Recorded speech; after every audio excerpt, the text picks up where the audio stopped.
What lies beneath the surface of Europe's deadliest dive sites? A labyrinth of stone, a portal to oblivion? For these divers, the answer was death. Tonight, we plunge into two underwater nightmares where currents clawed lives from the light, and the darkness refused to let go. Nestled between Germany, Austria, and Switzerland, Lake Constance, or Bodensee, is a postcard-perfect expanse of glacial waters framed by snow-capped peaks. But beneath its glassy surface lies a graveyard of secrets, sunken warships, Neolithic artifacts, and the bones of those who underestimated its cold, mercurial wrath. With depths plunging to 827 feet, temperatures hovering near 4 degrees Celsius year-round, and visibility erased by algal blooms, this lake is not a dive site. It is a predator. The 1954 Messerschmitt salvage. In 1954, 6 months after a German Air Force Messerschmitt Me-262 jet crashed into Lake Constance during a training exercise, salvage diver Erich Voss led a team to recover its experimental Rolls-Royce engines prized by Soviet spies. Voss, a former Kriegsmarine deep-sea diver, boasted he'd retrieve a needle from Hades. On September 8th, Voss descended in a pressurized dry suit, guided by sonar pings. At 230 feet, his comms crackled before static drowned his voice. Surface crews hauled up his safety line, severed cleanly, its steel core twisted like licorice. A second diver, Hans Ritter, found Voss's body 3 days later, wedged under the jet's wing. Ritter's autopsy noted paradoxical drowning. Voss's lungs had flooded despite his regulator functioning perfectly. Investigators later blamed Tiefenrausch, depth drunkenness, a nitrogen narcosis phenomenon amplified by the lake's near-freezing temps. The engines remain entombed, their blueprints still classified. The 1962 disappearance of Dieter Kraus. Dieter Kraus, a 28-year-old prodigy of Switzerland's nascent combat diving corps, was no stranger to Lake Constance's mercurial temperament. By 1962, he'd logged over 500 dives, many in service of the Swiss Army's secretive Unternehmen Tiefe Welle, Operation Deep Wave, a Cold War initiative to develop closed-circuit rebreathers for infiltrating Soviet bloc harbors. Kraus's expertise made him the natural choice to test the Model 62, a prototype rebreather that recycled exhaled carbon dioxide through a lithium hydroxide scrubber. Technologies so cutting-edge even NATO allies weren't briefed. On November 12th, under a shroud of military secrecy, Kraus geared up near Überlingen, where the lake's floor plunges into a 1,200-foot tectonic trench. His objective: assess the rebreather's performance in hostile conditions, namely methane seeps bubbling from the fault line. At 10:47 a.m., he descended, tethered to a surface buoy transmitting biometrics. For 16 minutes, all readings stayed green. Then, at 11:03 a.m., Kraus's voice crackled through the hydrophone. Before an eerie silence took over the feed, surface crews hauled up his safety line, intact but terribly damaged. Rescue divers found his rebreather at 150 feet. Its scrubber clogged with a gelatinous mix of diatoms and lakebed silt. The valve seals designed for oceanic saltwater had failed in Constance's freshwater, allowing microorganisms to invade the system. Kraus's body, however, vanished. The Swiss Navy, a landlocked oxymoron, scoured the trench with grappling hooks and side-scan sonar, recovering only a dive knife stamped DK-62. The official report blamed equipment malfunction, but whispers persisted. Veteran divers noted the Überlingen fault's reputation for sudden methane eruptions, pockets of gas trapped since the last ice age. In 2015, a team mapping the fault's microbial ecosystems discovered a skeletal figure near a fumarole vent, still clad in a 1960s-era dry suit. Forensic analysis confirmed it was Kraus. His bones showed telltale marbleization from prolonged exposure to anaerobic bacteria, his skull tilted upward as if staring into the void that swallowed him. The Swiss Army quietly interred his remains in St. Gallen, but the Model 62's blueprints remain classified, a relic of Cold War ambition drowned in alpine brine. The 1985 Hecht family incident. Lotte and Franz Hecht, siblings from Innsbruck's elite cave diving community, approached Lake Constance with the confidence of those who'd survived Yugoslavia's flooded mine shafts and Mexico's cenotes. Their July 4, 1985 target, the Sentis, a 1897 paddle steamer resting upright at 190 feet, its oak hull miraculously intact. The duo's reputation hinged on precision. Franz's engineering background informed their rigs, while Lotte's photography had graced National Geographic. Their fatal error? Diving at noon when midsummer sun transforms Constance's upper layers into a liquid prism. Descending at 12:15 p.m., LATA's UWATEC dive computer logged a textbook profile, 60 feet at 1220, 120 feet by 1228. Then, at 1235, the log veered into madness. Her depth spiked to 400 feet in 4 minutes, a freefall defying physics. Autopsies later revealed both siblings suffered bilateral retinal hemorrhages, their optic nerves shredded by what neurologists termed photonic shear. The phenomenon, unique to ultra-clear alpine lakes, occurs when sunlight refracts through thermal layers, creating a strobe-like flicker between 80 to 130 feet. Divers fixated on this aquatic aurora often spiral downward, oblivious to their descent. Franz's Nikon, recovered in 2002 by ROV, contained a single intact frame. Lotta, her mask askew, reaching toward a shaft of light that dissolved into ink-black void. Her expression, eerily serene, haunts Austrian dive manuals to this day. The Hecht's bodies were found 5 weeks later near the Sentis's stern, their dry suits ballooned with decomposition gases. Franz's wrist-mounted depth gauge read 412 feet, a record no human could survive without saturation gear. The incident spurred the EU's 1989 directive on recreational dive depths, but locals tell a darker tale. Each July, Überlingen's fog curls into shapes some swear resemble two figures, locked in an endless fall toward light. The 1997 Silbersee salvage. Roland Metzger, a Frankfurt treasure hunter with a rap sheet longer than his salvage rope, didn't believe in ghosts, only gold. His target, the Silbersee, a 1944 Nazi barge scuttled off Ludwigshafen to hide 22 crates of Reichsbank bullion. Declassified Stasi files hinted at its coordinates, but Lake Constance's depths kept it secret until 1995, when sonar revealed a 130-foot wreck at 650 feet. Metzger, ever the opportunist, leased a Taucherkugel, a cigar-shaped submersible modified from East German spy tech. On March 14, 1997, Metzger and his pilot Klaus Adler descended in the Taucherkugel, its hull reinforced to withstand 1,000 psi. At 11:22 a.m., Adler radioed in to confirm all systems were green before screams and a sickening crunch terminated transmission. Rescue teams arriving 48 hours later found the submersible imploded, its titanium frame folded like origami. Adler's body,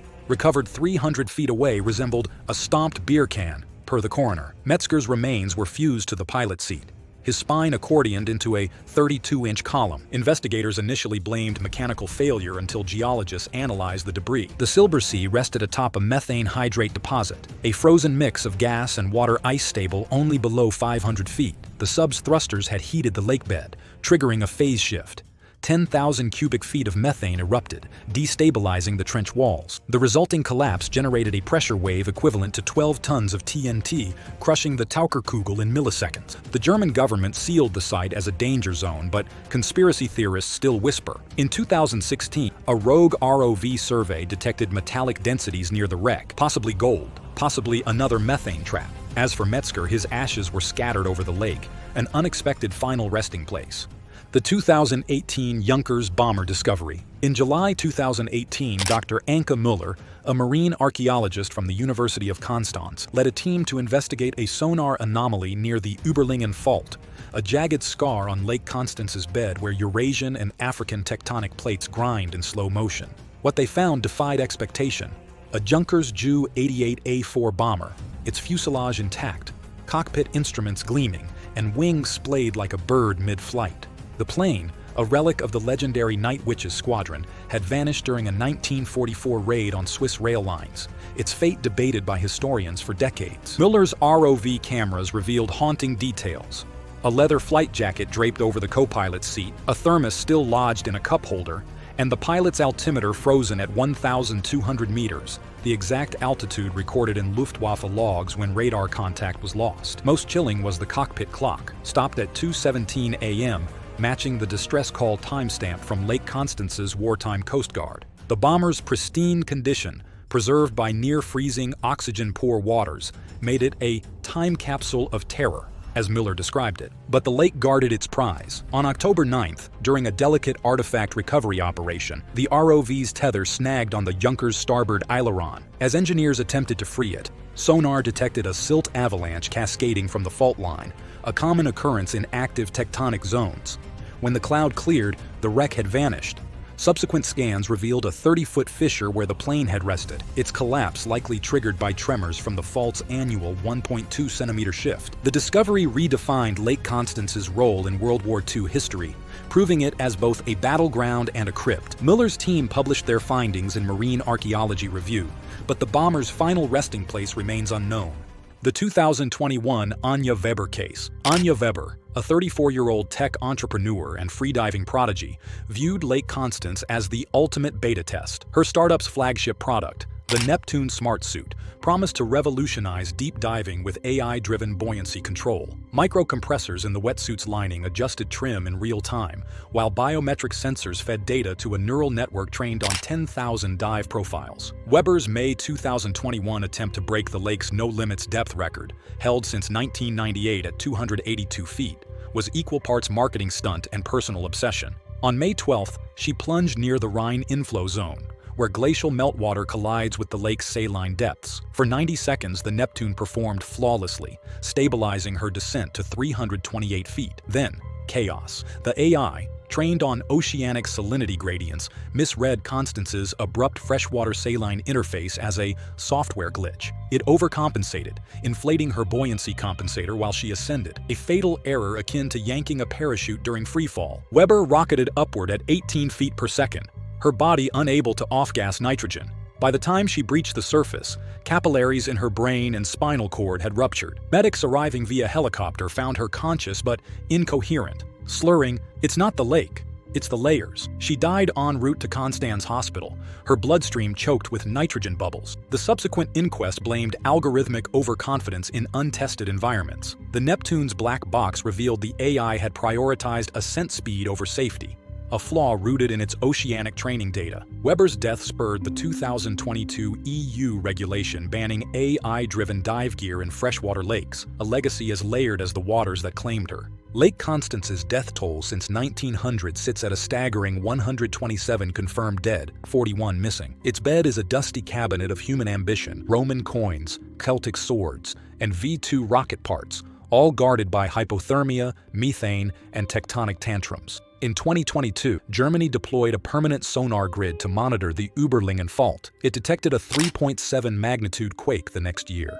Scientists predict a megaslip within decades, an event that could drain entire sections of the lake, sucking down anything in its path. Yet, believe it or not, divers still come. Fosse d'Yonne, the spring that swallowed divers whole, 1955 to 2019. Tonnerre, a medieval town in Burgundy, France, cradles a secret beneath its cobblestone streets. The Fosse d'Yonne, a karst spring shrouded in myth and mortal danger. Its circular stone walls, built in the 18th century, frame a deceptively serene pool, but beneath the surface lies a labyrinth of tunnels so treacherous, so defiantly unconquered that it has claimed lives for over a century. Louis Potier, the first modern victim. Louis Potier's obsession with Fosse d'Yonne began in the darkest years of World War II. A French resistance fighter, he survived Nazi torture in 1943 by imagining himself crawling through limestone labyrinths, endless, silent. After liberation, he traded bullets for speleology, determined to conquer the spring that had haunted his nightmares. Fosse d'Yonne's reputation as a suicide spring predated Potier. Local legends spoke of drowned livestock and vanishing children, but to him, it was a challenge. His equipment was a relic of war, a modified Luftwaffe oxygen rebreather, hemp ropes, and a lantern salvaged from a sunken U-boat. He dismissed warnings of peasant superstition, convinced his survival instincts made him invincible. On October 12, 1946, at 11:17 a.m., Potier vanished beneath the spring's deceptively serene surface. His dive plan was simple: follow the current, mark progress with rope, and return before dark. Witnesses on the surface watched bubbles erupt for 20 minutes. A normal dive lasted 3. When silence fell, they tugged the rope, only to find it severed, its frayed end glowing faintly, as if scorched by flame. 5 days later, Potier's body washed up 2 miles downstream. His lungs collapsed from traumatic barotrauma. An autopsy revealed his ribs had fractured inward, crushing his heart. His journal, posthumously published, became a manifesto for the reckless. The spring is a war. To win, you must become stone. Potier's death ignited a paradoxical legacy. The mayor banned diving for a decade, but his words only lured more thrill-seekers to Suicide Spring. 1963, the Le Guin brothers. The Le Guin brothers, Pierre and Jean, were legends in the French speleological community. Born into a family of Breton farmers, their obsession with caves began as boys, crawling through the granite tunnels of Brittany's coast. By 1963, Jean, the elder by 2 years, had become a pioneer in technical diving, while Pierre, the strategist, mastered logistics. Their partnership was a marriage of audacity and precision. When they turned their sights on Fosse d'Yonne, their goal was clear: break Louis Potier's depth record and map the spring's elusive main artery. The expedition, funded by a consortium of French cave associations, was meticulously planned. The team included Marc Duval, a Belgian photographer whose 35mm Nikonos camera was modified to withstand extreme pressure. The gear was cutting edge for its time: neoprene dry suits with integrated oxygen regulators, CO2 scrubbers to extend dive times, and a 1,500-foot telephone cable coiled on a hand-cranked spool.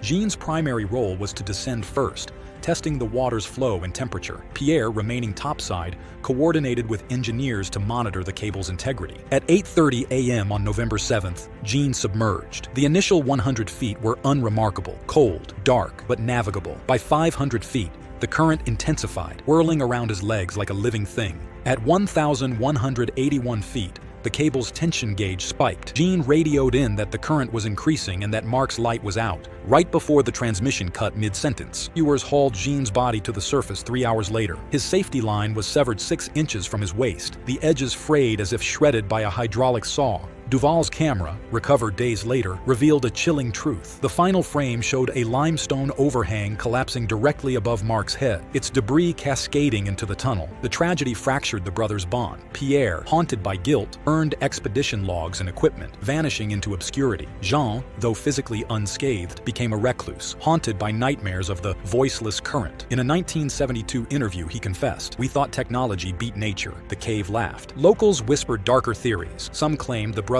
had disturbed a spirit of the spring, while engineers speculated the limestone's porosity created vortices strong enough to slice through steel. The incident further cemented Fosse d'Yonne's reputation as a suicide spring, prompting the French government to temporarily ban all non-research dives. When Lambert and Roux vanished without a trace, Didier Lambert and Claude Roux were hired by Tonnerre's mayor in 1973 to solve the Fosse d'Yonne mystery. Lambert, a 40-year-old veteran of Norway's Plura cave, had a reputation for daring. Roux, a 38-year-old engineer, brought expertise in hydrology. Their mission: map the spring's subterranean network and determine why divers kept vanishing. The duo's gear was a mix of pragmatism and hubris. A 400-foot steel cable, thicker than a man's arm, was rigged with magnetic sensors to track movement. A Geiger counter, attached to a buoyant sled, was meant to detect underground rivers by measuring radon gas levels. Lambert dismissed local warnings, declaring, "Norwegian caves bite harder." At 7:08 a.m. on April 3, 1974, they descended. The first 1,000 feet were routine. Lambert's transmissions described steady current, 46°F, no obstructions. At 1,300 feet, his voice crackled through the radio. "Black sand here, currents pulling east." Then, silence. Viewers found the steel cable severed at 1,400 feet, its end not just frayed but melted. Laboratory analysis confirmed the metal had been exposed to 2,500°F temperatures,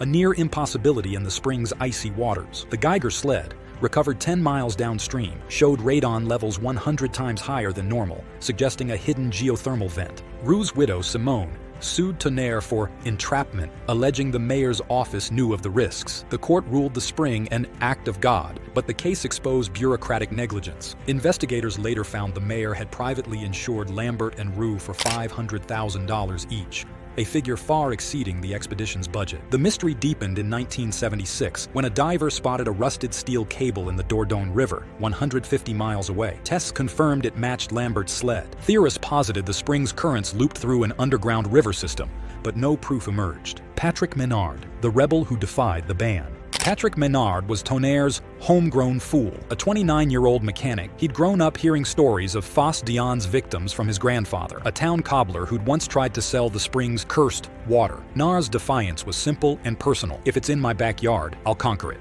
On October 31st, 1996, Menard used bolt cutters to slice through the spring's welded gate. His gear was a patchwork of desperation: a stolen scuba tank from a local dive shop, a camera duct taped to his forehead, and a wetsuit lined with garbage bags for insulation. He'd even sewn lead weights into his boots to counteract the current. At 2:14 p.m., Menard submerged into Fosse d'Yonne's icy depths. His 22-minute footage, later analyzed frame by frame, revealed a desperate struggle. He squeezed through a 1-foot 3-inch restriction, dislodging silt that swirled into his mask, blurring his vision. The limestone walls scraped his body as he twisted forward, his breath ragged. By 1522, he reached a corroded steel cable, Lambert's 1974 line, now twisted with algae. At 21:59, disaster struck. A sudden current surge tore his mask from his face. He clawed at it, but the water's force shoved him backward, pinning him against the rock. His hands flailed, his movements frantic, as the mask slipped from his grasp. The footage ended abruptly, the camera tilting wildly before going dark. 3 weeks later, Menard's body was found wedged under a tourist walkway's support beam. The autopsy revealed a grim truth. Silt had clogged his airways, and his pelvis bore a fractured bone from a collision with the limestone. His final moments were a silent, suffocating battle against the cave's unyielding wrath. The incident sparked outrage. Tonnerre installed infrared cameras and fines for trespassers, but thrill-seekers still breached the gate. Menard's footage became a cautionary tool used in dive schools to illustrate the perils of arrogance. 2001, the Lost Students. The Lyon University geology students, Luc Girard, Émilie Costa, and Paul Lefort, were supposed to be the future of speleology. Instead, they became emblems of arrogance. On March 12, 2001, they ignored Fosse Dion's reputation for a rite of passage, armed with rented wetsuits, a single dive computer, and a hand-drawn map copied from an online forum. Girard, the group's de facto leader, had mocked Tonnerre's overblown warnings. "It's just a spring. We'll be back by dinner," he told a cafe bartender. The trio's gear was a patchwork of student loans and secondhand stores. Their dive computer, a $200 model from a sporting goods outlet, couldn't withstand the spring's pressure. At 2:15 p.m. they entered. Security camera footage captured their laughter as they descended, unaware the current was already pulling them east. By nightfall, worried parents alerted police. Rescue teams found Girard's body at 200 feet, his tank valve jammed with silt, a clue no one understood until later. Costa and Lefort vanished, their gear scattered like debris. The tragedy exposed a deeper rot.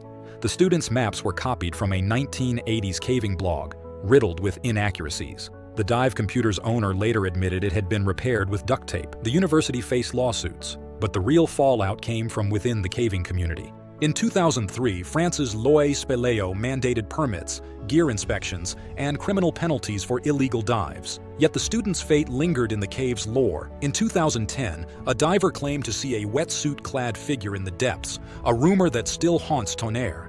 2019, Pierre-Éric Dessaignes' final answer. Pierre-Éric Dessaignes was a man who turned equations into obsession. A MIT-trained hydrologist, he'd spent a decade mapping Fosse Dion's currents using sonar data and climate models. His 2019 expedition, backed by National Geographic, deployed a $120,000 ROV and a titanium-reinforced wetsuit. "I'll solve the spring's mystery," he vowed, "or die trying." On February 14th, Dessaignes descended with the ROV, its camera live-streaming to a global audience. At 1,640 feet, a new depth record, the footage showed a vertical shaft plunging into darkness. The cave's walls were smooth, as if carved by a god's hand. Then, without warning, sediment surged, blinding the lens. Dessaignes resurfaced hours later, coughing blood, his lungs filled with silica particles. The ROV's final data revealed a paradox. The spring's currents defied gravity, flowing upward in sections. "It's alive," he muttered. "We're just slower losers." The dive's aftermath was a media circus. Scientists dissected his data, but Dessaignes retreated, haunted by the void.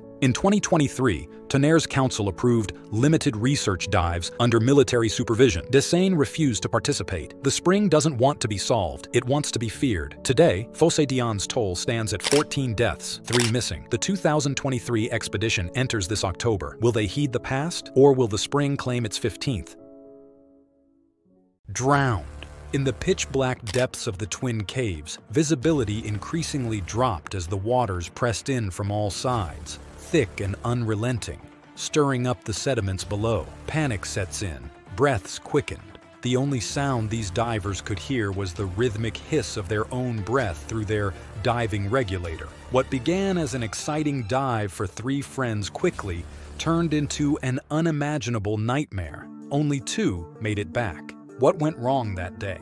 How did a routine dive in one of Florida's most renowned underwater cave systems become a fight for survival?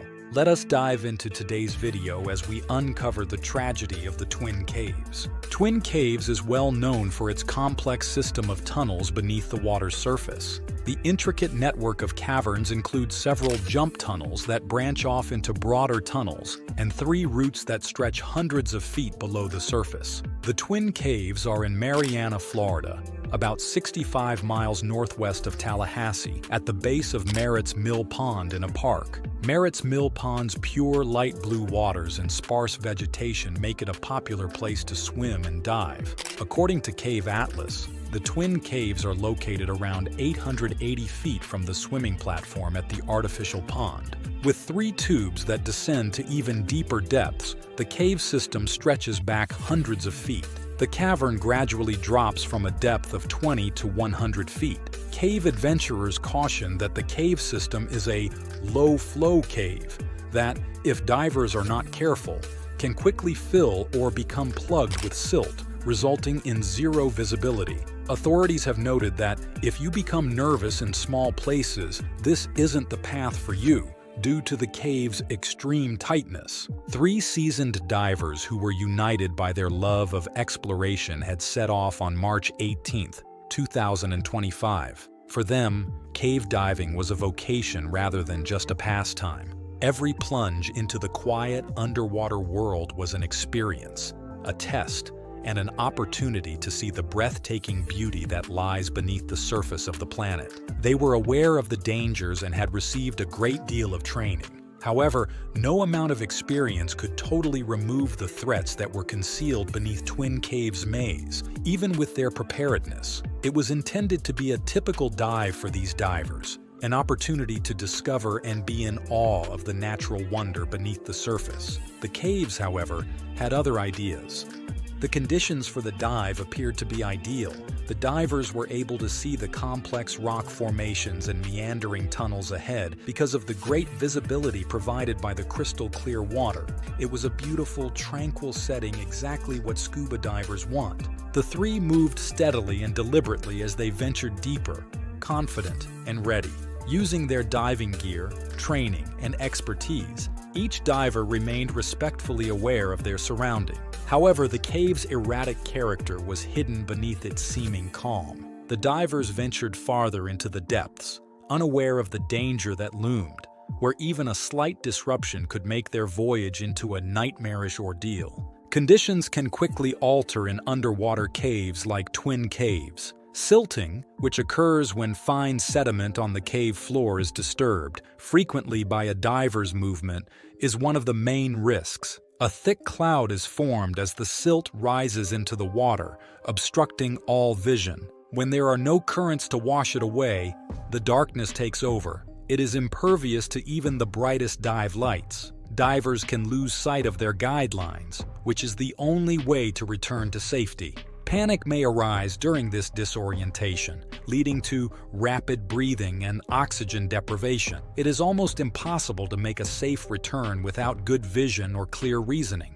One mistake altered everything as the divers navigated Twin Caves' winding passageways. The fine sediment below was disturbed by a thoughtless fin kick or even the smallest brush against the cave floor. In a matter of seconds, a thick silt cloud rose, blotting out the light and leaving the divers in total darkness. Visibility completely vanished. The cave's walls appeared to disappear and the once clear way was gone. Their once powerful diving lights now only emitted a lifeless, drab glow. Panic started to set in.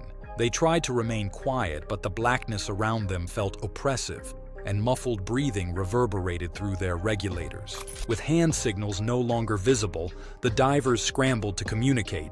The guide rope was their sole hope of survival as they sought it through the confusing emptiness. However, one diver lost contact amid the confusion. Desperate and confused, they drifted farther away, unable to locate the others due to the silt cloud. The diver's sense of direction deteriorated when he was alone and separated. The silt cloud became thicker with each movement that agitated the water more. Now that the party was split up, one of them was having trouble finding a route back to safety. 2 of the divers eventually found their way back towards the entrance by following the guiding rope after what seemed like an eternity in the oppressive darkness. With adrenaline still pumping through their veins, they gasped for oxygen as they emerged from the water. One diver was missing, so the relief was fleeting.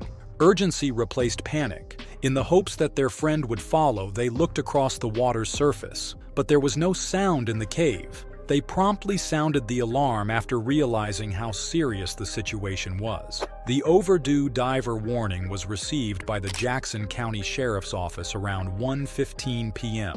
Every minute that went by diminished the likelihood of survival, and time was of the essence. Without hesitation, emergency responders mobilized. Officers from the Florida Fish and Wildlife Conservation Commission and Jackson County Fire and Rescue responded to the site. They enlisted experts from Cave Adventures, a nearby diving shop renowned for its skilled cave rescue divers, after realizing how complicated the situation was. The rescue effort started as the clock was running out. Time had already been lost in the quiet depths of Twin Caves, and now the hunt for the missing diver was on. An incredible challenge confronted Mady Zanetti, a committed cave instructor from Cave Adventures. He was skilled at exploring complex underground systems, but he had never conducted a high-stakes rescue operation or a body retrieval. Zanetti, however, did not hesitate when the cry for assistance came.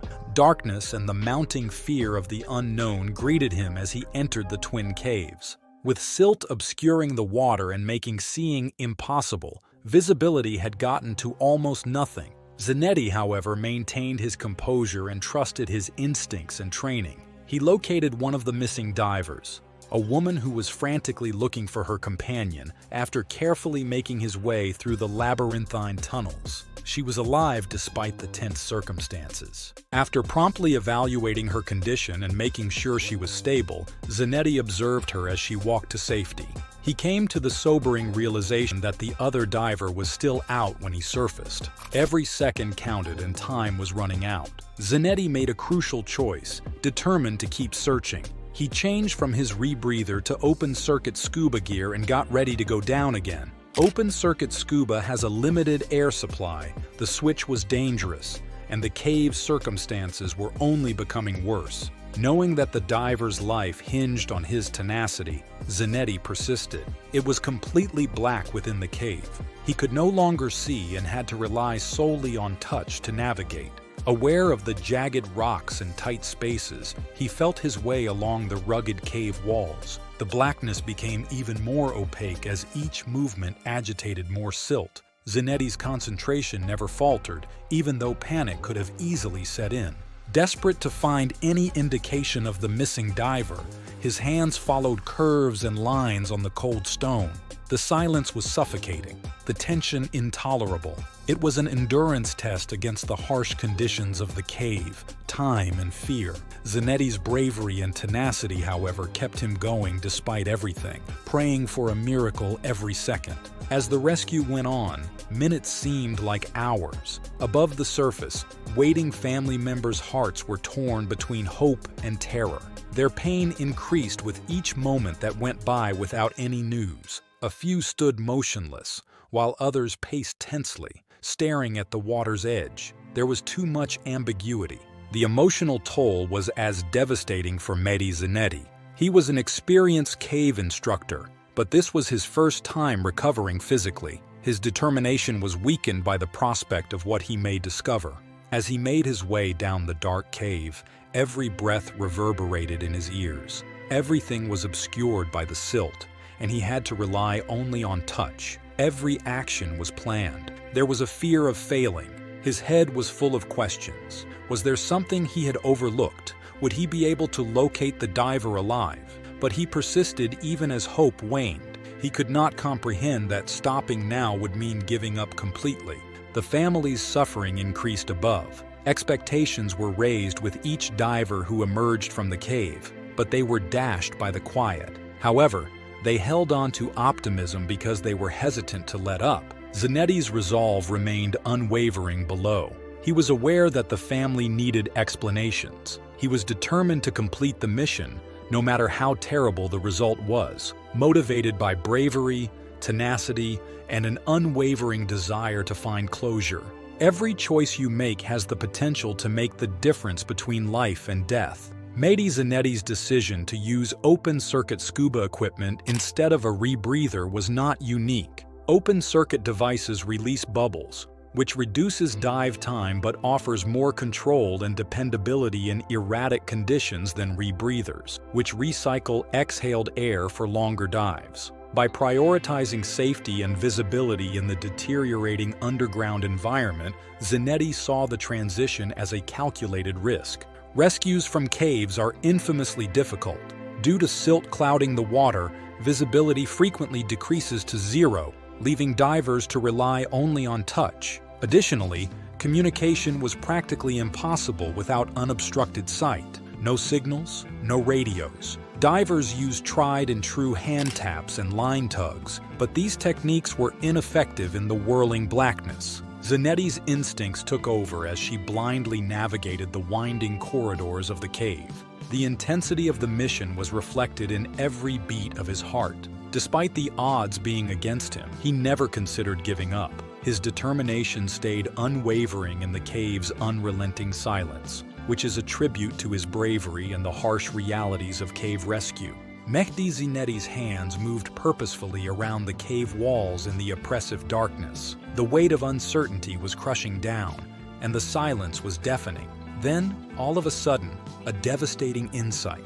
His fingers touched the dead body of the diver who had vanished. A surge of grief and resolve swept through him. Zanetti struggled to maintain his composure as he made his way through the tight, harsh portions. Every movement was held to by the murky water, which resisted his advances. The terrible task at hand was brought home with each jerk of the guide rope. At last, the dead diver burst through the surface and came into view. The job was accomplished, but the emotional toll was devastating. Recovery had replaced rescue, making a lasting impression on everyone who saw it. There was a sense of urgency on the surface when Mehdi Zanetti and the dead diver came out of the cave. Rescue crews got to work right away. With each compression driven by the fervent hope of recovery, the medics began cardiopulmonary resuscitation.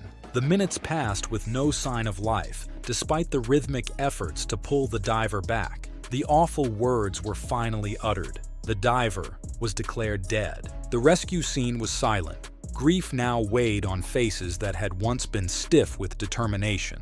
After securing the scene, the Jackson County Sheriff's Office started to investigate what had gone wrong.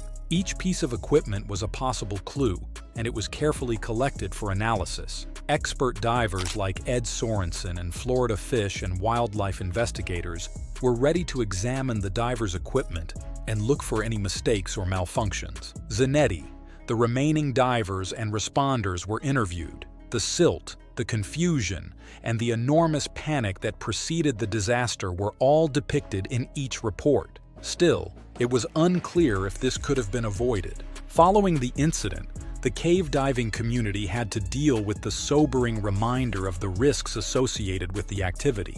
Like many other underwater cave systems, Twin Caves is a maze with unforeseen twists and unseen dangers. The forces of nature can overwhelm even the most experienced divers. Discussions over safety procedures were rekindled after the tragedy. Experts argued over the need for more safety measures, even though cave diving already requires intense training and close adherence to protocols. Should diving times be subject to more stringent restrictions, more focus on buddy systems, improved means of communicating in low visibility settings? Industry veteran Ed Sorensen stressed the value of ongoing education and situational awareness. When conditions worsen, even seasoned divers can be taken by surprise, he said. Discussions in training facilities and diving forums centered on the usage of backup air supplies, effective line management, and making decisions under pressure. The accident also highlighted the psychological difficulties associated with cave diving.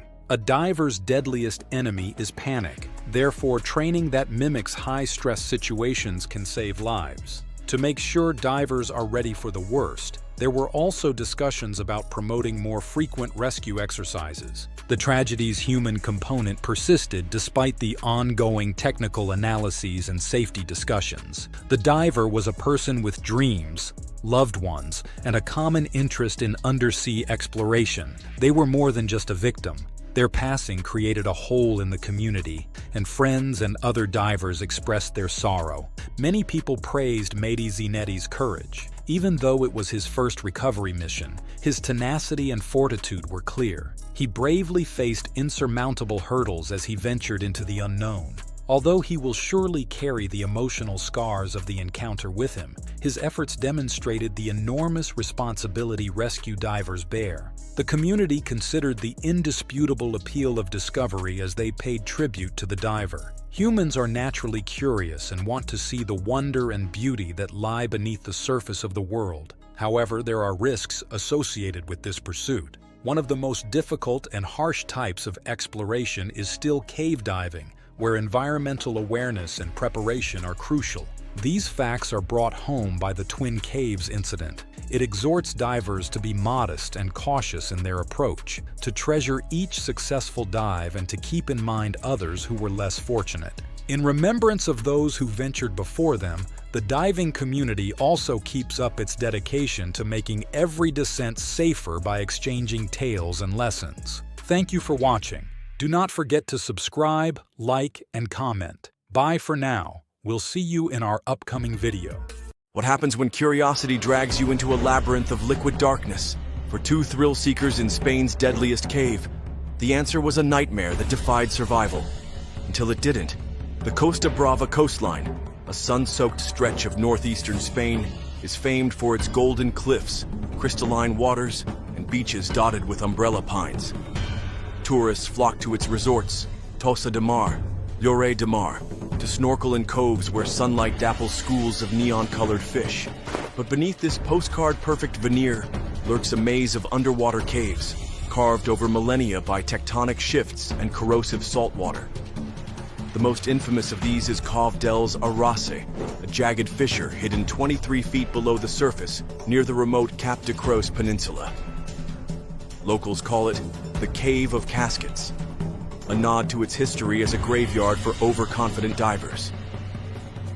Spanning just 262 feet from entrance to terminus, the cave seems deceptively manageable. Its narrow, tubular structure branches into smaller chambers, their walls lined with fragile clay and limestone. Stalactites drip from ceilings like stone icicles, while the floor slumbers under a blanket of fine silt, sediment so delicate that a flick of a fin can cloud the water into zero visibility.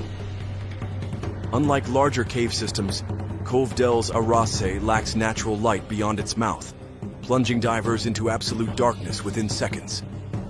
Yet its compact size is precisely what made it lethal. Tight passages twist unexpectedly, creating disorienting silt-outs that trap even seasoned divers. The cave's grim reputation stretches back decades. In 1987, a French speleologist vanished while attempting to chart its chambers. His body surfaced weeks later, bloated and tangled in kelp. In 2003, a British marine biologist drowned after panicking in a silt cloud. Her camera later recovered with photos of eerie, bioluminescent fungi lining the walls. By 2014, the Spanish government had banned public access, posting warnings in 4 languages along the coast. But the cave's allure persisted. Underwater photographers risked fines to capture its ghostly beauty, while thrill seekers swapped coordinates on dark web forums. To them, Cove dels Arace wasn't a tomb, it was a trophy. Ricard Montoya and Dionisio Rojas, both 28 and born in the coastal town of Girona, had built their friendship on dares. As teens, they'd leap off 30-foot cliffs into the Med, laughing as lifeguards blew whistles. As adults, they chased ever riskier highs, base jumping from Barcelona's Torre Glories, free soloing limestone crags in the Pyrenees. Their bond was forged in adrenaline, their trust absolute. If one jumps, the other follows, their childhood friend Carlos once remarked. Cave diving, however, was a new frontier. Unlike open water dives, where surfacing is always an option, submerged caves are claustrophobic puzzles. A wrong turn, a stuck tank, or a stirred silt bed can seal a diver's fate. Ricard and Dionisio knew the risks, but their confidence bordered on arrogance. After a night of beers in Girona's Plaza Independencia, they vowed to conquer Cove dels Arace. Their preparation was meticulous, if not misguided. For months, they pored over hand-drawn maps from a retired diver, noting the cave's hump, a sloping rise 115 feet in, marking the threshold to the uncharted chamber. They consult a doctor, Elena Vasquez, a marine biologist at the University of Barcelona, who warned them about the cave's unstable silt. "It's like walking on a pillow of gunpowder," she cautioned. Undeterred, they modified their gear. Trimix tanks for extended bottom time, redundant flashlights, and a handheld sonar device to sketch the cave's layout. Crucially, they enlisted two others, Luis, a freelance dive instructor, and Javier, a former rugby teammate with no cave experience. Javier's role was simple: stay on the boat, monitor their air supply via a surface marker buoy, and call for help if they didn't resurface in 90 minutes. It was a flimsy safety net, but Ricard shrugged it off. On July 18th, they celebrated at a seaside tavern, toasting with glasses of cremat, a rum-laced coffee. Dionisio clinked his glass to Ricard's toast but said nothing. Later, he'd admit to Javier that something felt different in his gut. This was different. The morning of July 19th, 2014, broke with a stillness unusual for the Costa Brava in midsummer. A high-pressure system had anchored itself overnight, leaving the Mediterranean glassy and unnervingly calm. The group's rented boat, a 24-foot Marlin Vanguard with sun-bleached seats and a sputtering outboard motor, cut through the water toward Cap de Cruz. Javier, stationed at the helm, navigated using GPS coordinates scrawled on a waterlogged notepad. Ricard and Dionisio sat near the bow, their gear sprawled around them. Twin 12-liter aluminum tanks filled with trimix, neoprene gloves patched at the fingertips, and handheld sonar units borrowed from a university research team. Luis, the third diver, paced near the stern, triple-checking his regulator. His certification card, tucked in a waterproof sleeve, listed just 12 cave dives, all in beginner-friendly systems like Mallorca's Cova de Columns. As the boat slowed near the dive site, the cave's entrance came into view, a jagged fissure framed by fronds of Neptune grass, its edges worn smooth by millennia of tidal currents. Snorkelers occasionally hovered above it, lured by the cobalt hue of deeper water, but local guides kept their groups at a safe distance. That morning, a pair of German tourists paddled nearby, their GoPro aimed at a passing octopus. They'd later tell investigators they'd seen the divers descend, but assumed it was a routine expedition. Ricard, ever the showman, strapped his dive computer to his wrist, a high-end model capable of tracking nitrogen saturation and ascent rates. Dionisio adjusted his buoyancy compensator, fingers lingering on the dump valve. Both men had practiced silt drills in a quarry outside Girona, learning to move with minimal fin strokes. But simulations paled next to the cave's volatile reality. Luis, unzipping his gear bag, froze. The safety rope, bright orange polypropylene line essential for navigating siltouts, lay coiled beneath a tackle box, forgotten. He hesitated, weighing the risk of delaying the dive against the group's mounting anticipation. Ricard, mistaking his pause for nerves, clapped him on the back. "Relax. We've got this." The trio descended at 9:17 a.m., their bubbles rising in silvery trails. Sunlight speared the water, illuminating particles of plankton drifting like dust motes. The first 115 feet unfolded smoothly. Ricard led, his flashlight beam skimming walls of creamy clay striated with iron deposits. Dionisio trailed, documenting the route with a waterproof slate. Luis lingered near the entrance, his eyes darting to the silt floor, a layer of fine sediment as unstable as powdered sugar. Experienced cave divers treat silt like radioactive waste. Standard protocol dictates laying a guideline from the entrance, securing it to rocks with stainless steel clips. This lifeline allows divers to retreat hand over hand if visibility drops. Ricard, however, dismissed the practice as training wheels for rookies. Years of open water dives had bred overconfidence. He believed their mental maps and redundant lights were sufficient. As they passed the hump, the water grew colder, dropping to 54 degrees Fahrenheit, 12 degrees Celsius. Dionisio's computer flashed a warning. Ambient pressure 2.5 atmospheres. Nitrogen narcosis risk elevated. He signaled to Ricard, who responded with a thumbs up. Luis, lagging behind, stared at the silt. A single misaligned fin kick could trigger a disaster. At 115 feet, sunlight from the entrance still cast a faint glow, revealing fossilized shells embedded in the walls. Luis halted, gripping a stalagmite. His regulator hissed as he hyperventilated, the sound magnified in the confined space.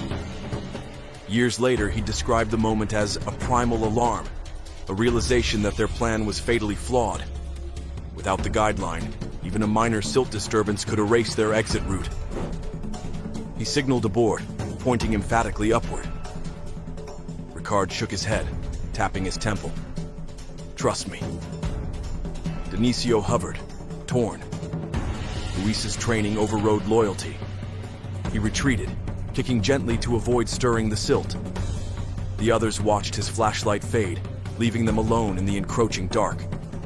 Ricard gestured forward, and the pair advanced, unaware their fate now hinged on a substance lighter than flour. Undeterred, the pair pushed onward, their flashlight beams slicing through water as thick as oil. The cave's architecture morphed into a surreal gallery. Walls contorted into gargoyle-like protrusions, ceilings dripping with colonies of bioluminescent plankton that ignited blue-green under their lights. The organisms pulsed faintly, as if breathing, their glow refracting through mineral veins in the rock. For a moment, the cave felt less like a death trap and more like a cathedral, its silence reverent. Ricard paused to snap photos with a GoPro mounted to his wrist, the camera's LED casting halos around fossilized sea urchins embedded in the clay. Denisio traced a finger over a spiral-shaped gouge in the wall, likely carved by ancient currents. It was easy to forget they were 260 feet below the surface, where sunlight surrendered to perpetual night. The illusion shattered as they crossed an invisible threshold. At 9:42 a.m., Denisio's dive computer vibrated, a depth alert. They'd surpassed the cave's mapped length, entering a void labeled Terra Incognita on their sketches. The water temperature plunged to 50 degrees Fahrenheit, 10 degrees Celsius, numbing their exposed cheeks. Ricard's flashlight flickered, its beam dimming as batteries strained against the cold. Both men's breathing quickened, their exhales forming silvery plumes that lingered like ghosts. Instincts honed by years of risk-taking flared. The entrance, once a reassuring glow, now resembled a distant star. As they pivoted, Denisio's fin grazed the silt floor. The impact was subtle, a brushstroke against powder, but enough to unleash chaos. A cloud billowed upward, mushrooming into an opaque haze. Within seconds, visibility dropped to zero. The particles, finer than talc, adhered to their masks and regulators. Panic short-circuited logic. Ricard clawed at the water, dislodging even more silt. Denisio fumbled for his backup light, but the beam diffused into a useless gray smear. Without a guideline, their mental map dissolved. The walls, once tactile anchors, vanished. They swam in circles, disoriented by the cave's echo chamber, a phenomenon where sound reflects off tight surfaces, distorting direction. A kick to the left felt like forward motion. A reach upward seemed like descent. Above, Javier's anxiety spiked as the dive clock hit 90 minutes. No bubbles broke the surface. He radioed Spain's Civil Guard at 11:07 a.m., his voice crackling over a Marine VHF channel. Mayday, mayday, divers missing in Cove del Zarace. The agency's protocol for cave emergencies was ruthlessly efficient and grim. Statistics showed a 72% fatality rate for divers trapped beyond 2 hours. By 11:30 a.m., a patrol boat arrived with Corporal Fernando Aguirre, a 20-year search and rescue veteran. His team unloaded rebreathers, devices that recycle exhaled air, and a tri-frequency sonar to penetrate the silt. Meanwhile, 260 feet below, Ricard and Denisio's air gauges dipped into the red. A standard 12-liter tank lasts 40 minutes at this depth. They'd burned through 75. Each breath became a calculation. Ricard's tank hit 300 psi, triggering a low-air alarm, a shrill beep that echoed like a countdown. Then a flicker in the gloom, a hairline fracture in the ceiling, faintly backlit. Desperation overrode training. They swam upward, squeezing into a crack barely wider than their shoulders. The rocks scraped against tanks, stripping paint. Denisio's regulator snagged on a protrusion, yanking it from his mouth. He gagged, clawing for his octopus backup.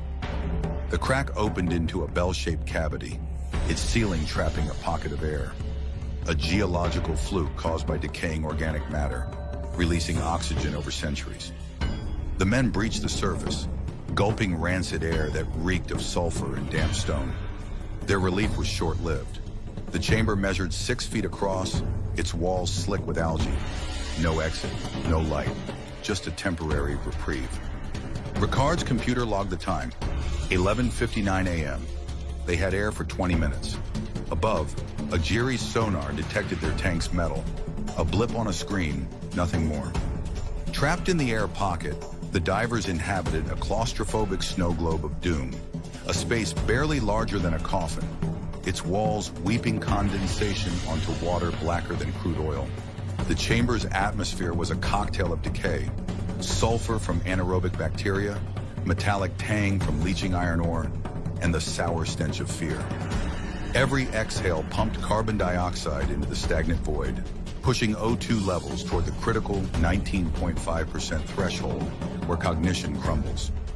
Ricard's breath rasped like sandpaper, each gasp etching pain into his ribs. Denisio, anchored to a limestone knob, counted seconds by the drip of water echoing above, a metronome of mortality. Hypothermia worked its grim algebra. The 55-degree Fahrenheit water, colder than a walk-in fridge, stole heat 25 times faster than air. Their core temperatures plummeted, triggering violent shivers that burned precious calories. Dehydration compounded the crisis. Their tongues swelled, cotton dry, but swallowing salt water meant kidney failure. Survival guides cite the rule of threes: 3 minutes without air, 3 days without water. Neither applied here. Their bodies were hourglasses hemorrhaging sand. Ricard's decline mirrored a battery dying in slow motion. CO2 narcosis crept in, its symptoms insidious: blurred vision, lethargy, a false sense of warmth. His eyelids sagged, flickering like faulty neon signs. Denisio, forearm braced against the rock, hooked Ricard's buoyancy compensator to keep his mouth above water. The effort turned his muscles to jelly, each lift a Sisyphean task. Ricard's head lolled, chin dipping below the surface, a marionette with cut strings. Denisio hauled him up repeatedly, fingertips bleeding against the gear straps. Carbon dioxide concentration breached 5%, the level where motor skills unravel. Ricard's hand flopped, smacking the water in a weak Morse code only despair could decode. His final moments lacked drama: a sigh, a slackening of limbs, a slow descent into the ink. Denisio, alone, pressed his forehead to the stone, its chill seeping into his skull. The cave's silence amplified the roar of his pulse, a primal drum counting down. Above, the laws of physics conspired against them. The air pocket's oxygen dwindled as CO2 pooled, denser than air, forming an invisible lake at chest level. Each breath drew from a shrinking reservoir of viability. Denisio's thoughts fragmented, flashbacks of Girona's sunlit plazas, the taste of his mother's paella, the weight of his dive knife strapped to his calf. Survival instinct warred with resignation, to drink or not, to swim down or wait, to hope or let go. Outside, Corporal Aguirre's sonar painted a Rorschach blot of the cave, useless against the silt. Rescuers debated drilling through 20 feet of limestone, a gamble that could collapse the chamber. Time bent, stretched, snapped. In the end, the cave decided their fates, indifferent as a glacier. Corporal Fernando Aguirre's team descended into a liquid labyrinth where physics and fate collided. The Civil Guard's divers, clad in black dry suits patched with epoxy resin, resembled shadow puppets against the silt-choked water. Their gear reflected the mission's stakes: rebreathers to minimize bubble disturbance, side-mount tanks for narrow passages, and titanium carabiner-reinforced guidelines, rated for 2,000-pound tensile strength. Aguirre, a 25-year veteran of underwater recoveries, understood Cave del Zarasi's reputation, a black hole that swallowed light, sound, and hope. His team's prior mission here, in 2009, had ended with a body bag in a closed casket funeral. They anchored the guideline to a limestone boulder outside the entrance, its orange line unspooling like Theseus' thread into the abyss. Visibility hovered at 6 inches, flashlights diffusing into milky halos. Each diver maintained contact with the line, fingertips reading its tension like braille. Progress measured in centimeters. A fin kick here, a cautious reach there. The sill, still suspended from Ricard and Denisio's panic, coated their masks like powdered obsidian. One diver later compared it to swimming through a photocopier malfunction. At 260 feet, Aguirre's light grazed a fissure in the ceiling, a jagged split narrower than a subway turnstile. Sonar had missed it. The crack's angle deflected acoustic waves. Debate ensued via hand signals. Proceeding meant shedding tanks, a gamble in narcosis-inducing depths. Retreat meant abandoning Spain's first cave rescue in a decade. Volunteer diver Marcos Alvarez, lean enough to thread a needle underwater, volunteered. He clipped his tanks to the guideline, switched to a pony bottle, and wriggled upward, his spine scraping rock. The team's fate now hinged on a gap no wider than a dinner plate. Inside the air pocket, Denisio's reality unraveled. Hypoxia and hypercapnia conspired to hijack his senses. The chamber's walls pulsed like living tissue, morphing into the stucco facade of his childhood home in Girona. His mother's voice warbled through the drip of groundwater, her words dissolving into static. A phantom warmth spread through his limbs, a cruel mirage as his core temperature plummeted to 91 degrees Fahrenheit. The rescuer's lights piercing the fissure initially registered as a migraine aura. Then came the beam, a searing white lance that shattered the hallucination. A figure emerged, backlit and faceless, its silhouette bloated by gear. Denisio's primal brain ignited. Adrenaline flooded his bloodstream, overriding training. He lashed out, a wild swing connecting with the diver's mask. The regulator tore free, clattering against the wall as Marcos fumbled for his backup. Denisio recoiled, cracking his skull on limestone. Pain briefly anchored him to reality, long enough to register the Civil Guard insignia on Marcos' sleeve, before delirium reclaimed control. A girl, monitoring via comms, intercepted Marcos' abort signal. The message crackled through the relay buoy to the surface team. Subject combative. Request familiar contact. Topside, Javier Morales, the fourth friend, stood on the boat's deck as guilt metastasized into resolve. A former rugby prop with biceps thicker than cave stalagmites, he'd never ventured beyond recreational dives in coral reefs.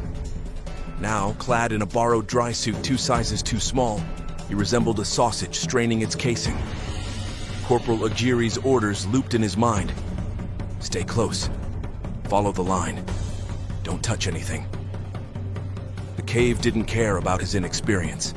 It demanded payment in oxygen and luck. Descending behind Aguirre's team, Javier navigated the guideline like a climber on a via ferrata, fingers tracing each knot. The crack, a geological afterthought, loomed ahead, its edges serrated by eons of erosion. Squeezing through required exhaling to collapse his chest, tanks screeching against rock. His dive computer flashed depth warnings. 260 feet was triple his certification limit. Blood pounded in his temples, a baseline to the sonar's intermittent pings. Inside the air pocket, Denisio floated in a fugue state. Javier's silhouette, backlit by rescuers' lights, triggered a flicker of recognition. Muscle memory from years of rugby scrums kicked in. Javier gripped Denisio's shoulders, thumbs pressing the trapezius to convey calm. But delirium had rewired Denisio's synapses. He thrashed, mistaking the gesture for an attack, and ripped Javier's mask loose. Salt water flooded the seal, stinging his eyes. Aguirre, monitoring via wireless comms, signaled the inevitable. Sedation. The rescue medic, trained in underwater triage, prepped a syringe of midazolam, a benzodiazepine that quiets neural storms. Administering it required precision. Too little, and Denisio might drown them both. Too much, and his diaphragm could stall. The needle pierced Denisio's wetsuit at the thigh, its payload flooding muscle tissue. Within 90 seconds, his limbs slackened, eyelids fluttering like moth wings. The cave, indifferent to chemistry, absorbed the drama without comment. Extracting Denisio demanded engineering worthy of a Rube Goldberg machine. The crack's 15-inch width allowed no margin for error. Rescuers rigged a carbon fiber stretcher with inflatable bladders to neutralize his buoyancy, then secured him using nautical-grade straps. Each adjustment risked dislodging silt, so movements were glacial, a ballet of fingertips and nods. The lead diver, Marcos, assumed the role of human tugboat. Flipping onto his back, he gripped the stretcher's foot end and kicked backward, using his fins as tactile sensors against the walls. The rock gnawed at his tanks, stripping yellow paint to bare metal. Denisio's limp form swayed, his head lolling perilously close to protruding limestone teeth. One misaligned inch could fracture his skull. Surfacing took 37 minutes, a lifetime in cave rescue math. The boat crew hauled the stretcher aboard with a winch normally reserved for lobster traps. Denisio's skin had adopted a cyanotic hue, his core temperature 89 degrees Fahrenheit, a hair above the threshold for cardiac arrest. Paramedics swarmed, swaddling him in heated blankets and threading an IV into his basilica vein. Fluids warmed to 104 degrees Fahrenheit, reversing the creeping hypothermia. Ricard's recovery lacked such urgency. Divers found him 13 feet below the air pocket, suspended in the water column like a marionette mid-performance. His mask remained intact, eyes open behind fog glass, a snapshot of final moments. Retrieval was clinical. A body bag weighted with lead shot, a silent boat ride to shore. Later, the coroner would note petechial hemorrhages in his eyelids, telltale signs of CO2 toxicity. Sadly, the cave had issued its invoice, and Ricard had paid in full. News crews swarmed Costa Brava by dawn. Headlines dubbed Denisio the miracle diver, while Ricard's obituaries whispered of recklessness. Corporal Aguirre's report, published weeks later, was blistering. The divers lacked formal cave certification, a requirement for complex systems like Cave del Zarasi. Their decision to forgo a guideline was labeled catastrophic hubris. Hypercapnia, the report confirmed, killed Ricard. CO2 levels in the air pocket had soared to 7%, far beyond the lethal 5% threshold. Denisio, physically recovered, faced quieter battles. Night terrors, survivor's guilt, and a lawsuit from Ricard's family. The tragedy rippled beyond Spain. The International Cave Diving Association updated its safety protocols, mandating redundancy gear for silt-prone dives. Marine biologists mapped Cave del Zarasi in 2016, revealing a second chamber larger than a football field, its walls littered with diver graffiti, including Ricard's initials. Today, the cave remains sealed, a submerged tomb guarded by iron grates. Locals say it whispers on stormy nights, a dirge for those who dared its depths. Denisio never saw the inside of a cave again. He opened a dive shop in Barcelona, teaching novices the mantra he ignored. The cave doesn't care how brave you are. In a 2019 interview, he admitted, "We thought we were explorers. We were just fools." His story, a grim bookmark in diving lore, serves as a warning. Underwater caves forgive nothing. Not ambition, not friendship, not even miracles. On May 1973, 8 divers dove into the shaft, a mysterious sinkhole in Australia, eager for adventure. What started as an exciting exploration quickly spiraled into chaos. Deep in the water's depths, the group faced darkness, confusion, and a series of deadly mistakes. This dive would become one of the most tragic events in cave diving history, leaving behind haunting questions and lessons for future explorers. South Australia has an interesting population setup. The largest city, Adelaide, has over 1 million people, but the second largest city, Mount Gambier, has only 33,000. That's a massive gap, with Mount Gambier being more than 40 times smaller than Adelaide. In fact, the population of Adelaide is bigger than all the other cities in the state combined. It's surprising to think about how small Mount Gambier is, despite being the second largest city. Even though it's small, Mount Gambier plays a big role in the Limestone Coast region. It's located right near the border of South Australia and Victoria, just a few kilometers from the southern coast. The city is built on the slopes of a volcano, also called Mount Gambier. This area is famous for its volcanic features, like limestone landscapes, crystal-clear lakes, caves, and sinkholes. Just outside the city, you'll find farm fields stretching all the way to the southern coast. One of these fields is called Thompson's Paddock. It's a small 5-acre piece of land owned by dairy farmers. In 1938, something strange happened in Thompson's Paddock. A farmer was working in the field with some equipment pulled by horses. As the horses moved across the grass, one of them tripped over something hidden. The farmer found this odd and decided to check it out. He stopped the horses, climbed down, and walked over to where the horse had stumbled. What he saw surprised him. There was a hole in the ground, about a foot wide. He had never noticed it before. It was just there, hidden in the grass. He knelt down to look into the hole and was shocked to see it extended about 20 feet down, and at the bottom, there was water. This discovery was both amazing and creepy, but it was just the start. It's not clear how long the farmer had been working this field or why he hadn't noticed the hole before. We also don't know if the horse caused the hole to appear or if it had always been there, unnoticed. Either way, if the horse caused the hole to open up, could it collapse even further? Was the ground around the hole at risk of caving in? To make things worse, the farmer could see that the hole's narrow opening stretched for maybe 2 or 3 feet, but after that, the sides weren't visible. It looked like it widened out, like an upside-down funnel. In the worst-case scenario, imagine someone walking in the field and stepping into the hole. They would fall 20 feet into the water below. Because of the hole's shape, there would be no way to climb back out. All they could do would be to tread water and scream for help. This discovery made the farmer worried, so he decided to try to fill the hole with rocks. Over the next few days, he brought soccer ball-sized stones and started dropping them into the hole. One by one, the rocks would make a big splash and disappear into the dark water below, never to be seen again.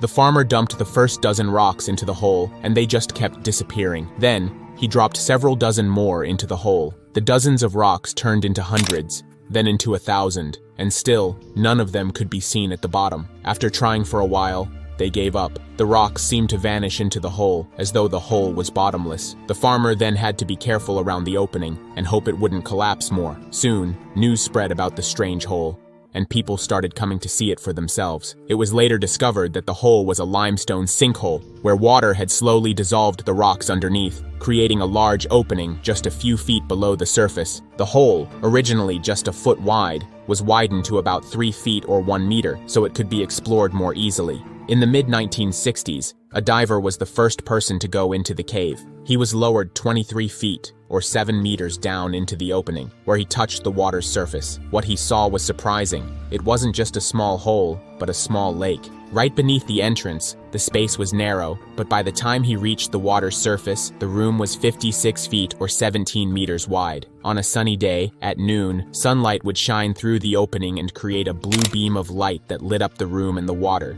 Because of this shaft of light, the cave became known as the Shaft. The diver then began scuba diving into the cave, and as he went deeper, the cave just kept getting wider. On his first dive, he went down to about 69 feet or 21 meters before deciding to turn back. The most surprising part was when he looked down from where he stopped. He could see all the rocks that had been thrown into the cave years before. The hundreds of rocks looked like a little anthill at the bottom, and they were still about 50 feet, which is about 15 meters below where he stopped. The cave was later mapped to show a massive chamber where the rocks were, along with 2 very deep arms that went in almost opposite directions. The main chamber was 460 feet long, about 140 meters, and 260 feet, about 79 meters wide at its widest point. The rock pile was located 118 feet, about 36 meters below the surface. From there, a tunnel stretched northwest to a depth of 260 feet, about 80 meters, and on the other side, another tunnel led all the way to 407 feet, about 124 meters of depth. These tunnels were believed to be connected to the freshwater drainage system running through the mountains in the area. Along the tunnels were cliffs, overhangs, and obstacles that made exploring more interesting. The clear water and the size of the cave made it a dream for cavers. However, an accurate map of the cave wasn't made until 1984. By the 1970s, though, more than 8,000 dives had already been done inside the shaft. Even though so many dives had taken place, the cave's full depth wasn't known, and no complete map had been made. The cave was considered bottomless. Due to the newness of cave diving and the limited equipment available at the time, divers could only go as far as the charts showed and then look into the unknown. They were left wondering how deep the cave really went. In May of 1973, a team of 9 divers came together to make what they hoped would be a record dive into the shaft. They arrived in Mount Gambier on the 26th and set up tents at a campground near the famous Blue Crater Lake. Their goal was to reach the edge of the perimeter at 250 feet, about 76 meters deep. The perimeter was the point where the light from above no longer reached. Beyond this, the water turned almost completely black. This area was near a spot known as the drop-off. This point in the cave was where the bottom became invisible from above. That's why the shaft was thought to be bottomless. From the ledge, you could look down and see nothing, even though it clearly went much deeper. All 9 divers in the group were dive instructors, but since this was a challenging mission, they decided to do a practice dive first and set up some equipment before their main attempt. On the next day, the 27th, they went to the farmhouse at Thompson's Paddock, signed the guest book, and then drove to the grassy field where the entrance to the sinkhole was located. They parked by the opening and set up a tripod hoist system, which many people are probably familiar with. This hoist is used to lower divers into the water below. Even though the hole had been widened, it was still too narrow for divers to be lowered in with their full equipment. The equipment had to be lowered separately. To help them get out, a wire ladder was set up for the divers to climb. Once everyone was in the water, they were amazed at how big the space already seemed right at the surface. The team began their day by setting up a shot line, a crucial piece of equipment for the dive. This was a weighted line that went from the surface straight down to the rock pile. The shot line would help guide their descent during the record attempt and make it easier to reach their goal. On this practice dive, the divers didn't go very deep, only about 200 feet, staying close to the rock pile. This depth was within the range where sunlight still filtered through the cave's opening, making the area relatively well lit. While at this depth, they could see the edge they planned to explore. It was a mysterious boundary where the cave floor seemed to disappear into the unknown. After finishing their dive and getting a better feel for the cave's layout, they returned to Mount Gambier to recharge their lights and refill their air tanks. They knew tomorrow would be the big day. On the following day, 8 of the 9 divers suited up for the dive. Joan, one of the divers, decided to stay behind and help on the surface. She prepared food and helped manage supplies while the others prepared to enter the cave. The divers heading into the water were Robert, John, Peter, Gordon, Larry, and 3 siblings, Glenn, Stephen, and Christine. The team descended into the water, reaching the rock pile at 130 feet before heading toward the tunnel that led to the ledge. As they reached about 180 feet, Robert began to feel the effects of nitrogen narcosis. This condition occurs when nitrogen in the air dissolves into the blood at high pressure, causing an impaired, almost drunken sensation. For Robert, the narcosis came earlier than expected, but it was strong enough that he decided to ascend slightly to reduce the symptoms. He signaled the others that he was heading back to the rock pile, and they signaled that they would continue without him. Robert swam around the rock pile, exploring and searching for anything interesting, like animal bones that might have sunk to the bottom. About 8 minutes later, he spotted Glenn's flashlight coming toward him. By this time, Robert's air was running low, and so was Glenn's, who had been keeping an eye on his gauges. The 2 divers surfaced together, relieved to be back above water. Shortly after, Larry also surfaced, followed by Peter about 30 seconds later. Peter had almost no air left, and reported that he hadn't seen any of the other divers. As the group on the surface started piecing together what had happened, they felt a sinking dread. Glenn was especially worried. His brother and sister, Stephen and Christine, were still underwater, likely running out of air. The minutes ticked by, and panic began to set in. Earlier, while the group continued their dive without Robert, they swam along a ledge at around 200 feet. The divers were taking pictures and exploring the area. Glenn noticed his sister Christine swimming just a few feet away from him. Everything seemed fine at first. The sunlight above still provided some visibility, and only about 5 minutes had passed since they started their descent. Glenn started feeling groggy from the effects of narcosis. Realizing he had reached his limit, he decided it was time to head back up. Checking his gauges, he saw that his air supply was getting dangerously low. He knew that if he was running out, the others probably were too. Before ascending, he turned to signal Christine to follow him. As he reached out to tap her shoulder, she suddenly kicked her fins and swam away, just out of his reach. Christine's unexpected movement left Glenn stunned. He couldn't understand why she was moving away from him. With his air running out and the effects of narcosis clouding his judgment, he decided to head to the surface alone. He hoped Christine and the others would follow soon after. Back on the surface, The remaining divers anxiously waited, scanning the water for any signs of the others. Time dragged on, and their worry grew heavier. They knew the dangers of diving at such depths, especially without proper equipment or training. The lack of visibility and the effects of narcosis made the situation even more precarious. The dive had started with careful planning and high hopes, but now, uncertainty and fear took over. The weight of what might have happened to their friends underwater hung heavily in the air. Each passing moment felt like an eternity as they held onto a faint hope that the others would resurface safely.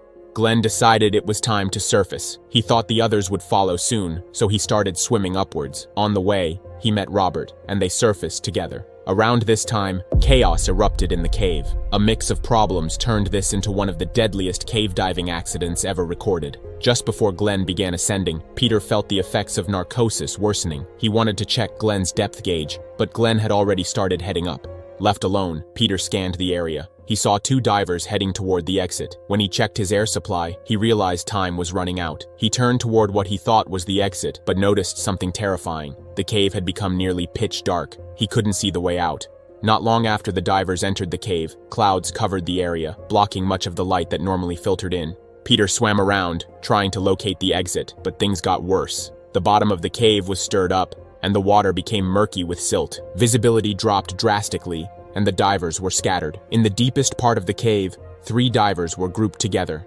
Christine led the way, followed by Gordon, with Larry at the back. Larry and Gordon checked their air gauges and saw they were dangerously low. Panic set in. They signaled that it was time to ascend, but instead of moving diagonally toward the exit, they swam almost straight up.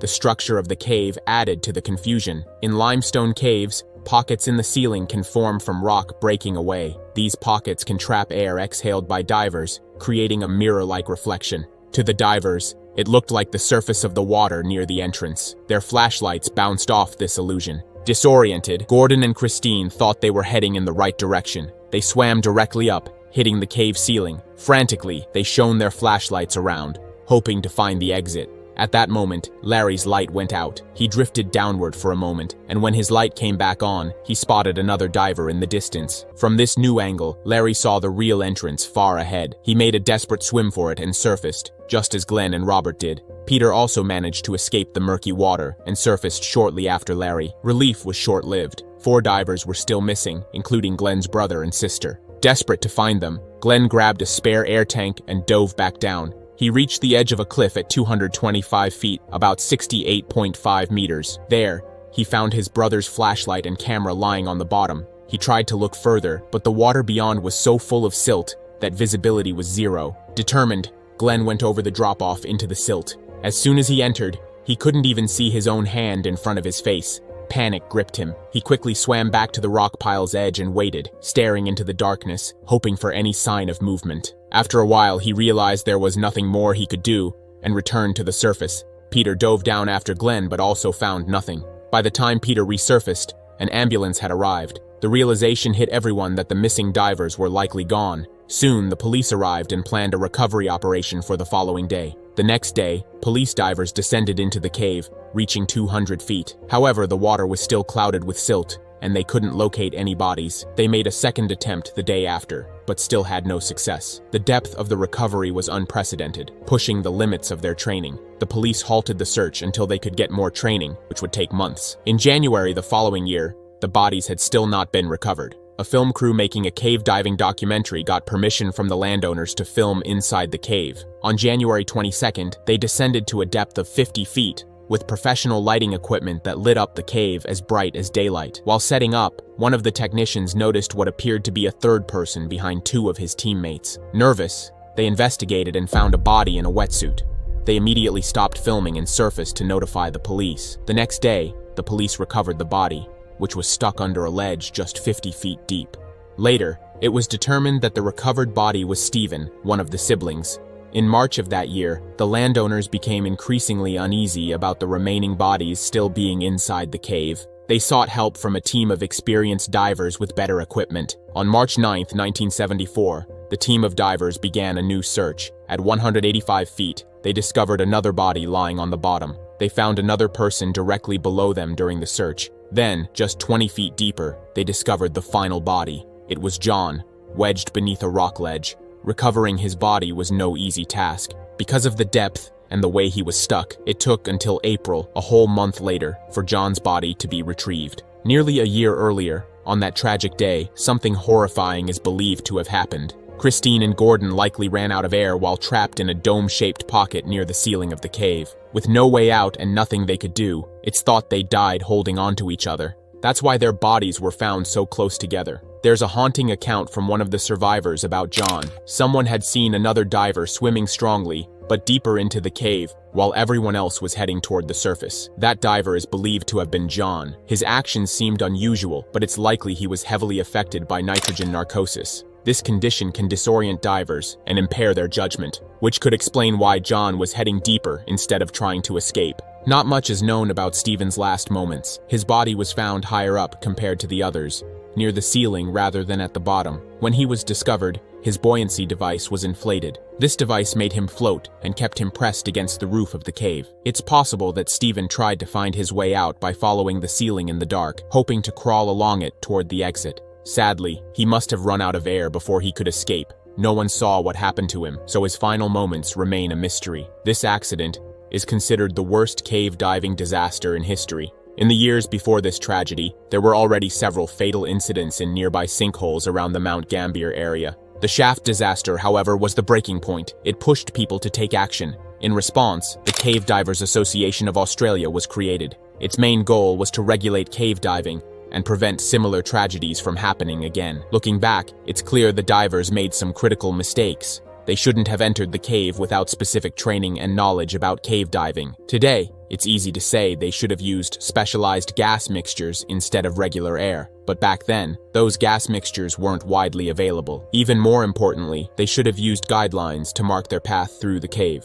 These lines are essential for navigating when visibility drops or the area becomes dark and silted. Interestingly, the divers were aware that guidelines were necessary. However, because of the size of their group, they decided not to use them. They feared the lines would get tangled, which could create an even bigger danger. In hindsight, they should have formed a smaller group. With fewer people, using guidelines would have been safer and more practical. The creation of the CDAA and other organizations like it brought major changes to cave diving. These groups established strict rules and guidelines for divers to follow. Since then, the number of cave diving deaths has significantly decreased. Today, divers are trained to avoid the mistakes made during the shaft disaster. That day remains a grim reminder of the risks involved in exploring underwater caves. The divers likely entered the cave with excitement and curiosity, unaware of the dangers they would face. They couldn't have predicted the series of events that led to their fate. Despite the tragedy, the lessons learned from this disaster have saved countless lives. The changes in safety practices, training, and regulations have made cave diving much safer for future explorers. It's a harsh reality that sometimes progress comes at the cost of lives. The shaft disaster left an indelible mark on the diving community. Families and friends of the victims were left with heartbreaking losses. For the survivors, the memory of that day likely haunts them. They carry the weight of what happened and the lives that were lost. The rescue and recovery efforts also highlighted the limitations of technology and training at the time. The police divers and other recovery teams faced challenges they weren't fully prepared for. The depth of the cave and the conditions inside pushed their skills and equipment to the limit. It's a testament to how far diving technology and training have come since then. Today, caves like the shaft are approached with extreme caution.